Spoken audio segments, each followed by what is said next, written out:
In the world of professional wrestling, there are multiple different companies, at least nowadays, that have a hold on the industry. There are plenty of companies out there like WWE, Impact Wrestling, New Japan Pro Wrestling, AEW, Ring of Honor, and so many more that are out there killing it and have some talent that have not even seen the light of day in WWE. And Juice, we are here tonight to present the Mount Rushmore of non-WWE talent. Now, we did put a little restriction on here because whenever you talk about the pro wrestling Mount Rushmore, you get guys like Hogan, Rock, Austin, Flair, Cena, Michaels, Taker. What do all those guys have in common, though? Maybe outside of Ric Flair and Hogan, for that matter. WWE guys. At least more well-known for WWE guys. But rarely do we hear about the people that mix it up outside of the WWE. There's also guys that we are qualifying for this that made their name in other promotions. And if that doesn't give you an obvious who might be on this Mount Rushmore, I don't know. Well, at least one of them, yeah, for sure. At least one of them. And I feel like, Juice, it's only right that we just kick it off. And I'm going to kick it off right now with my first one to get the obvious and get it out of the way. It's Sting! Because Sting didn't wrestle in the WWE until a lot later in his career, and we did not get anywhere near close to the prime Sting. WCW got prime Sting. TNA/Impact got prime Sting. I'd argue that he's being better used in AEW right now than he ever has in WWE. And in the terms of Mount Rushmore of non-WWE talent, before the mid-2010s, even the late 2010s, Okay. That's fair. I definitely considered Sting, but I really wanted to go guys who never appeared in WWE, guys that became true icons and legends in the industry and even transcended the industry. So brings me to my first guy. I think not the first, but probably the most iconic, legendary luchador guy. He wasn't just Mexico's most famous wrestler during his 5-decade career. He was their most famous athlete, probably most famous person, most famous actor. It's El Santo. Dude, El Santo was one of the first wrestlers I found out about because just watching Nacho Libre with Jack Black. Yeah, I just had to put him in there. I haven't seen a couple of his movies too. I think we watched one of them in my high school Spanish class. El Santo was in. And, he's not the best actor. I mean, I'll say that straight out. But he was in so many movies. And it was a legendary wrestler that wrestled for a very, very, very, very long time, 5 decades. It says on the Wikipedias. That's just crazy. I mean, I also heard that. Was 22 decades of him wrestling. He barely moved and it was really just to appear, just to have El Santo on the show. But yeah, so El Santo is my number one. That's why I'm kicking it off. I'm kicking it off down south in Mexico. I think that's fair. I don't have any luchadors on my list, but I think that's a really good point. I mean, the luchador style of wrestling was made and minted in Mexico, and you can't deny the amount of cultural impact that lucha wrestling, lucha libre had in Mexico. And I think it's really cool. I think that's actually a really good one. That was one I came across in my research, but I'm just not familiar enough with him to be able to comfortably be like, I want that guy. So I think that's where the difference between our two Mount Rushmores are going to be, is mine is more guys I'm familiar with, where I feel like yours is going to be a little bit more actual history of wrestling. Yeah, I'm not going to lie to you and say that I've seen a bunch of El Santo matches. I mean, I've looked on YouTube, but they're hard, and you can find them. You can.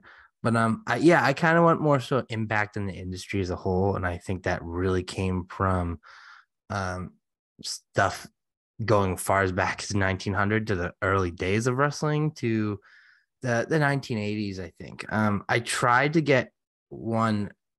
Well, there will be one guy that's retiring actually, this farewell tour is current. And then I tried to get Kenny Omega on the list. That's honorable mention. But I'll move past that and let you continue with yours. Well, let's talk about that guy, because that guy is also on my list, and that is the Great Muta, who I think is arguably one of the, out of like all the people we're going to talk about, probably one of the greatest wrestlers that never stepped foot in a WWE ring, which still surprises me because of how much crossover there was, especially back in like the 80s and 90s, like how much crossover we saw with all these promotions before the Forbidden Door was even a thing.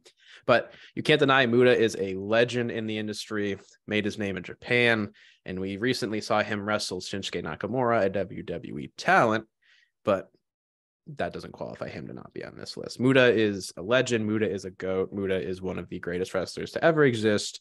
And I'm very happy that he's getting his flowers right now, albeit he had some tongue-in-cheek remarks about Shinsuke. Yeah, that man is on my list. Great Muta. I wanted to make one guy that everyone's definitely familiar with. His look, his look, his aesthetic, just everything about him was iconic. One of the greatest wrestlers in Japan, one of the greatest wrestlers in the world all time, like you said. And you also, like you, I'm surprised that we never really saw crossover because a lot of his compatriots did, like Jushin Thunder Liger and many other Tonio Inoki, a lot of Japanese legends that he grew up with crossed over, and it's very surprising that he never did. Which I'm always curious why. Yeah, and he's very I mean, he's a wrestler. He just speaks his mind like a wrestler. He's living the gimmick inside and out. I love it. Big fan of Great Muta. I don't really need to add much more than you already did. I'm sad to see him go, but it's time. What a legacy. Definitely had to be on the list. I'm glad that he's on both. Yes, and he inspired so many people. Absolutely. He truly is a legend in this industry. And like you said, all good wrestling careers have to come to an end, but it is now Muta's time to hang up those boots.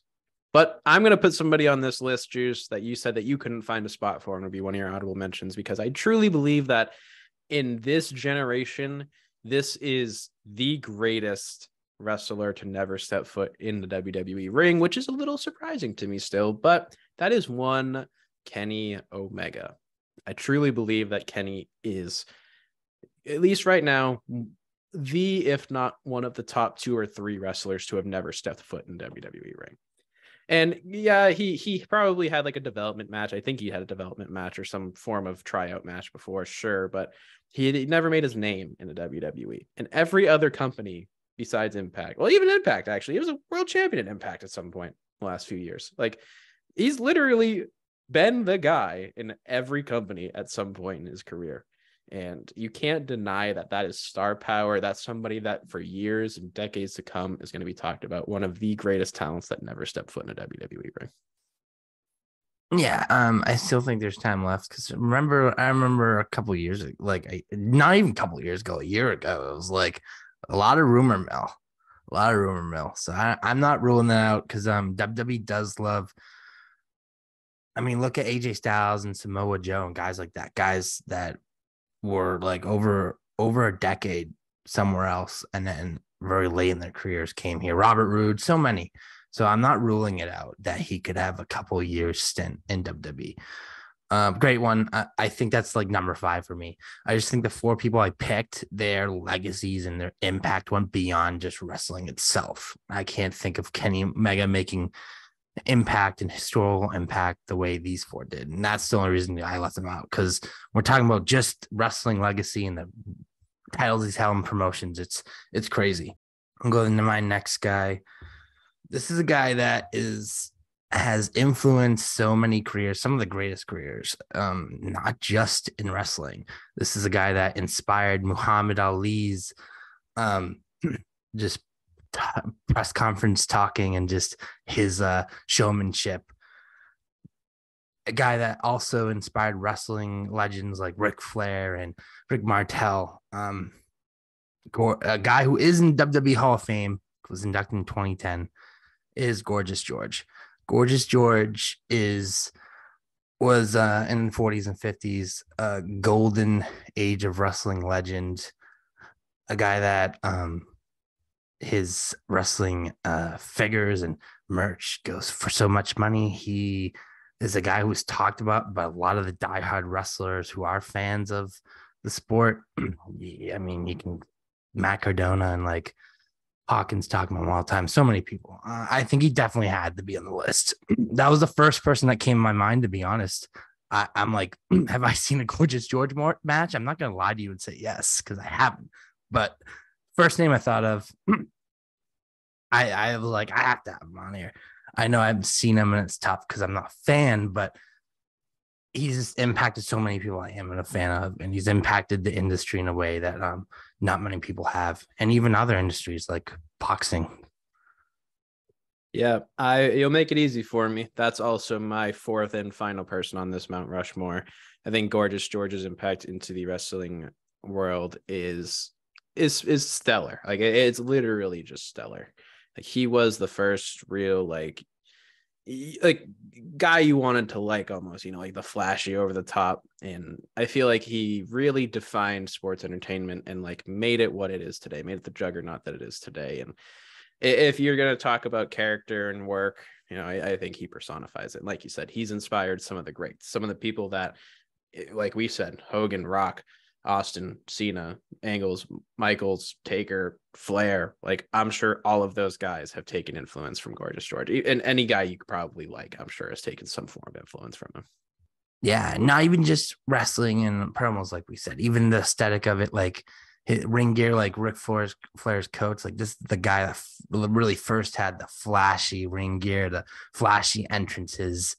I don't know if we'd have the crazy spectacle like entrances in WrestleMania without Gorgeous George. He's the guy who really like capitalized on that as a big part of this industry. Who doesn't love entrances? The gear, the music, it's huge. And I think Gorgeous George has played a huge part in why that's so important. And that leads me to my last guy, another guy who really pioneered in the industry. People credit him with being the wrestler associated with the first true great wrestling champion, the first true great wrestler, a guy who almost single-handedly put wrestling in a category that rivaled boxing in popularity, which is extremely difficult to do in the early 1900s, especially because this is way, way before MMA. These were the two combat sports to watch, and they were neck and neck. And there wasn't TV yet, but this still carried on. It's Frank Gotch I'm talking about, the first true heavyweight champion, one of the most iconic champions in the early 1900s. Of course, I haven't seen a match of his, but I still think he needs to be on this list just because there's no wrestling without him. Like you can't argue that, right? Think how many moves and how many like different maneuvers and everything is named after him too. Like Gotch style is more or less is a style of wrestling. Yeah. And yeah, like you said, it's not just that he was the first wrestler. It's also he was very good. Like read stuff. It's like he was a technical freak. He wasn't just like there's some guys that they're not the best in the ring. It's more like showmanship, but it sounds like he was a master. Like he was very good in the ring. So many techniques were named after him. Yeah, I think that's a great way to round it out. I think truly we have named 8 of the biggest and best wrestlers who have never stepped foot in a WWE ring. I kind of hope that Kenny never does now, so that way this doesn't look bad in hindsight. Now, honorable mentions, I have a few. These are all more recent guys. I'm just going to rattle them off here real quick. Okada, also one of the first names I thought of, but I just felt like he was a little too recent, and I already had Kenny on the list, and I was like, do I like Kenny or do I like Okada more? And I love Kenny in AEW right now, and obviously everything else he's done, and I had to go Kenny. I put Shibata on there too. Again, like just another like legend. Just if you're going to talk about like getting the nickname the wrestler, you got to be pretty good at wrestling. And Tanahashi as well. Again, just the ace, great wrestler. We've seen him wrestle in American soil at Forbidden Door too. And I feel like he's even somebody that's in the realm of possibility for coming into WWE, at least for one match. And then the last I thought of, just because I really respect what he did in the industry and what he continues to do, is Christopher Daniels, just because it surprises me that CD has never actually been in WWE. Me too. It's very shocking that he hasn't been in. That's a good one. That was one of my honorable mentions too. Another one was Davey Richards, big one. Still going. One of I think it's indie wrestling legend. Has been in TNA so many places. I can't believe that he hasn't been signed to not just WWE but like Impact to an actual. I mean, he's been an Impact, but just like for a long period of time for like a decade. Like it was kind of short. Wasn't there that long. I'm kind of surprised. I mean, that's his choice though. Another one is Homicide. A TNA guy who's been all over the world in so many like prestigious promotions, both indie and almost WWE level. Well, not almost. You know what I'm saying? Like that's been on TV. He's had that TV time. I think that's it for mine. I already said Kenny. Also, that's it for me. But on the comments, comment some ladies because I'm having trouble thinking of ladies, and there definitely are some, especially in Japan. Mm-hmm. I there's one I just can't think of the name, but like she's this great like driver. That's one of my favorite finishers, and she's like a legend. She's not wrestling anymore, but she wrestled for a very long time. I can't think of her name. I think in our Rumble creator episode, I actually said her name. So if you want to watch that, remind me who I'm talking about, or maybe you just know it. You just know who I'm talking about through my vague, terrible hints. And there's so many others too. Yes, and of course you can also let us know on social media as well. The links will be below, but just let the people know where they can find us. Yeah, you go on Twitter, you type capital T, capital O, capital T, capital C, underscore capital P, lowercase o, lowercase d. And then you go on Instagram, type it again, TOTC underscore POD.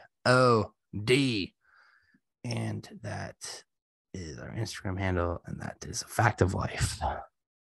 That it is. And thank you all again so much for tuning into this video. Make sure you are liking, rating, and subscribing to this channel for more great wrestling content. And as always, we will catch you next time.